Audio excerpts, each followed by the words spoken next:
देख रहे हैं री इंडिया न्यूज और मैं हूं मनीषा श्रीवास आपके साथ। नागपुर इको समिट और CSI विदर्भ 18वें इको नागपुर 2022 की हुई दमदार शुरुआत। 18वां वार्षिक इको नागपुर 2022 सम्मेलन 6 और 7 अगस्त 2022 को आयोजित किया गया। कार्यक्रम के निदेशक डॉक्टर शांतनु सेनगुप्ता और डॉक्टर महेश फुलवानी हैं। इको नागपुर 2022 लाइव वर्कशॉप के साथ एक अनूठा इको क्लिनिकल सम्मेलन है, जिसका उद्देश्य केस आधारित चर्चा पर ध्यान केंद्रित करना है। नमस्ते, मैं हूं अमित वानखड़े और री इंडिया न्यूज़ में आपका स्वागत है। आज मैं नागपुर में होटल सेंटर पॉइंट में यहाँ पे एक सीनियर कार्डियोलॉजिस्ट है नागपुर के डॉक्टर शांतनु सेनगुप्ता, उनके साथ मैं चर्चा करूंगा क्योंकि 2 दिन की एक कॉन्फ्रेंस यहाँ पे हो रही है। आप देख रहे हैं इको नागपुर 2022। ये कॉन्फ्रेंस बहुत विशेष कॉन्फ्रेंस है। कैसी विशेष कॉन्फ्रेंस है, हम डॉक्टर साहब से बात करेंगे। डॉक्टर साहब, बहुत बहुत स्वागत है आपका री इंडिया न्यूज़ के अंदर में। सर, ये जो कॉन्फ्रेंस है ये बाकी कॉन्फ्रेंस से कैसी अलग है? नहीं, आई थिंक ये यूनिक ऐसा है कि ये 18वां साल है, 18th ईयर। 18 साल से हम लोग करे आ रहे हैं एंड बहुत डिफ़िकल्ट है कोई भी मीटिंग को कंटिन्यूसली करते रहना। एंड आज जैसे मैं बता रहा हूँ कि इको नागपुर एडल्ट हो गया है। 18 साल में हम लोग वोटिंग करते हैं तो 18 साल में ये एडल्ट हो गया है। एंड हमने 2005 में ये स्टार्ट किया था जब इको बहुत कम लोग करते थे। आज गांव-गांव में हर जगह एकदम एडवांस मशीन्स आ गए हैं एंड आजकल हर पेशेंट को अगर कुछ प्रॉब्लम आता है तो चेस्ट पेन में वो खाली ECG नहीं, वो एको भी मांगता है। तो आई थिंक अवेयरनेस बढ़ा है because it is a non invasive test, very easily available, cost effective and बहुत ज़्यादा इंफॉर्मेशन दे रहा है। So that is the reason इसका वैल्यू बहुत बढ़ गया है। सर, आज जो कॉन्फ्रेंस हुआ उसमें लाइव सेशंस भी हुए सुपर स्पेशलिटी में और 2 स्क्रीन्स पे दिखाया भी गया। आप उसके ऊपर थोड़ा सा बता पाएंगे? राइट, तो आई थिंक हमने आज 5 से 6 केसेस लाइव किए एंड दे वेर रियली बहुत इंटरेस्टिंग केसेस थे। बाहर से हमारे आज 8 फैकल्टीज़ ऑल ओवर इंडिया आए हैं। So the main focus was जो डे टू डे प्रैक्टिस में हमें एडवांसेस लगते हैं वो हमने आज पेशेंट में दिखाया एंड इतना इन डेप्थ डिस्कशन हुआ एंड यहाँ पे एक मोनोलॉग नहीं था, डायलॉग था, कंटिन्यूस क्वेश्चन आंसर चल रहा था। सो ये बहुत इम्पॉर्टेंट है मेडिकल फील्ड में एजुकेशन, ताकि हम ये जब हॉस्पिटल में जाते हैं डे टू डे प्रैक्टिस में पेशेंट्स को बेनिफिट दे पाए। एंड साइंस ऐसा इवॉल्व हो रहा है, आज वर्ल्ड वाइड इतने एडवांसेस हो रहे हैं, तो वही एडवांसेस के बारे में आज डिस्कशन हुआ सो दैट हर डॉक्टर उसको घर लेके जाए, इम्प्लीमेंट करें एंड अपने पेशेंट्स को फ़ायदा दें। यहाँ पे पूरे विदर्भ से डॉक्टर आए हुए और फिजिशियंस भी हैं, तो क्या कहना चाहेंगे? नहीं, आई थिंक मैं बोलूँगा विदर्भ से नहीं, फ्रॉम ऑल ओवर इंडिया आए हैं। यहाँ से कलकत्ता से आज ऑलमोस्ट 10 जन हैं, सहारनपुर UP से आए हैं, बॉम्बे से 25 सोनोग्राफर्स आए हैं, साउथ से आए थे। तो आई थिंक ऑफकोर्स विदर्भ से तो आए हैं बट ऑल ओवर इंडिया से जो भी इंटरेस्ट लेके इस इमेजिंग के बारे में पढ़ते आए हैं, they are coming up. And हमें लास्ट 2 साल हमें ऑनलाइन करना पड़ा because of the pandemic, so we are again coming back. But हमारा मेन फोकस नंबर्स में नहीं, हमारा मेन फोकस है क्वालिटी पे। तो क्वालिटी पे हमने फोकस किया है and this is I am happy that 18 साल कंसेक्यूटिवली हमने इसको फोकस किया है। सर, हार्ट अटैक्स काफ़ी बढ़ रहे हैं, आप क्या कहना चाहिए?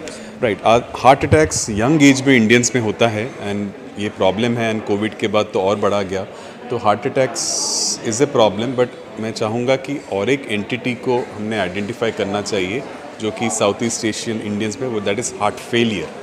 हार्ट फेलियर इतना ही प्रॉब्लम है जो हार्ट अटैक है and heart attack and heart failure में दोनों में इश्यूज आजकल हैं। एंड एको ECG तो हम लोग करते ही थे बट एको से हमें ज़्यादा इन्फॉर्मेशन मिलती है। सो वही मेन फोकस है इस कॉन्फ्रेंस का।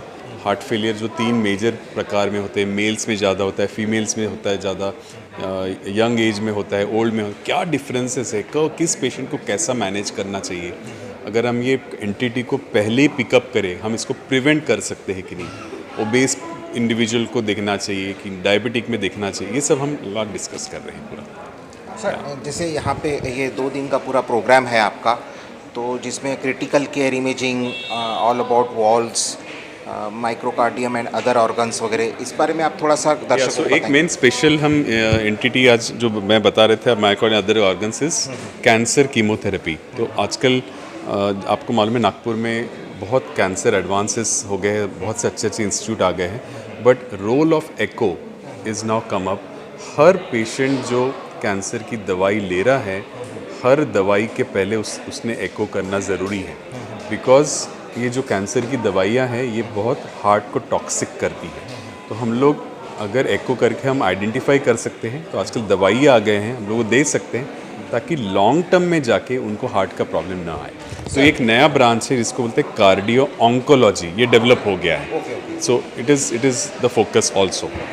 सर, आप मोर देन 3 डिकेड्स आप नागपुर में प्रैक्टिस कर रहे हैं। जो 25 साल पहले जिस तरीके से आपके पास हृदय विकार के मरीज़ आते थे और अभी जो आ रहे हैं, उसमें आपको क्या फ़र्क दिखा? अभी के मरीज़ यंगर है, दे आर 22 साल का, 25 साल का, 30 साल का आज इंसान हार्ट प्रॉब्लम्स लेके आ रहा है।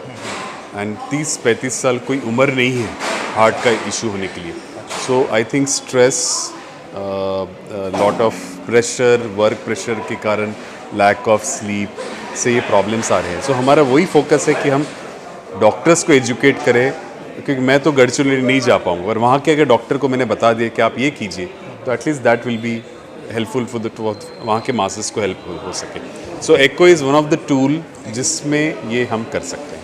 सर, आप जैसे ट्रीटमेंट देते हैं, एक डॉक्टर के पास हम जाते हैं तो दवाई तो हमको देते ही देते हो, पर जैसे जो रूट कॉज है, आपने जैसे बताया कि स्ट्रेस वगैरह है, तो जैसे आप पेशेंट को जब ट्रीट करते हैं तो ये सब फैक्टर्स के ऊपर भी पेशेंट को एजुकेट करते हैं? Absolutely, I think modifiable risk factors and non modifiable risk factors.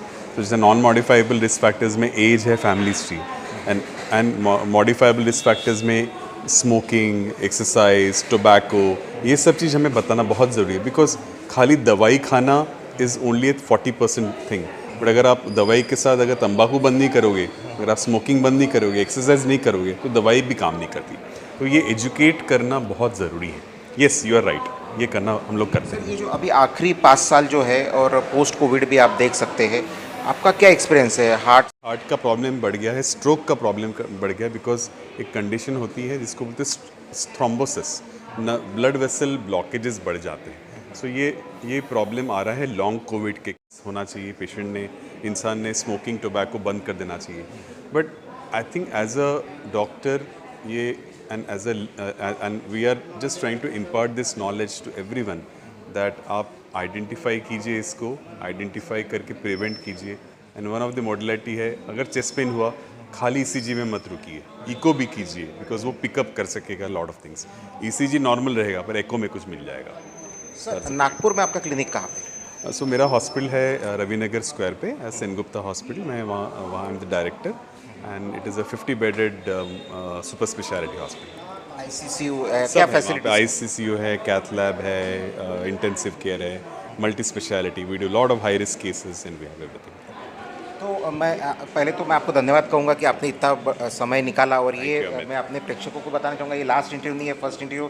इसके बाद भी हम डॉक्टर साहब के इसी तरीके से इंटरव्यू लेंगे। हम चाहेंगे कि जो भी हमारे दर्शक ये देख रहे हैं, उनको अगर कोई सवाल है तो वो कमेंट बॉक्स में अपने सवाल दें, जिससे कि जब हम अगला इंटरव्यू डॉक्टर साहब का लेंगे, उस समय हम उन सवालों का जवाब देने की कोशिश करेंगे। एब्सोल्युटली, आप मुझे क्वेश्चंस पूछिए and I will be happy to answer whatever way मैं अगर आपको हेल्प कर सकता हूँ, आप प्लीज़ मुझे कांटेक्ट कीजिए। हमारे कमेंट बॉक्स में जब भी आप कमेंट करेंगे, जो भी ये वीडियो देखेंगे, उसमें आप आपके सवाल दीजिए, तो अगले इंटरव्यू में हम डॉक्टर साहब से उन सवालों के जवाब लेंगे। सर, बहुत बहुत धन्यवाद आपका, आपने समय निकाला और री इंडिया न्यूज़ से बात की, और आपको बहुत मैं री इंडिया न्यूज़ और नागपुर वासियों की तरफ से कॉन्ग्रेचुलेट और धन्यवाद देना पाऊँगा कि आपको अभी 18 साल हो गए हैं, और एक बहुत अच्छा जो इको नागपुर और जो इको आपने जो शुरू किया है पेशेंट्स के लिए खास, उसके लिए बहुत बहुत धन्यवाद। Thank you so much. Thank you. ऐसी ताज़ा खबरों की अपडेट के लिए आप देखते रहिए री इंडिया न्यूज़। हमारे चैनल को लाइक करें, ज़्यादा से ज़्यादा शेयर करें और सब्सक्राइब करें।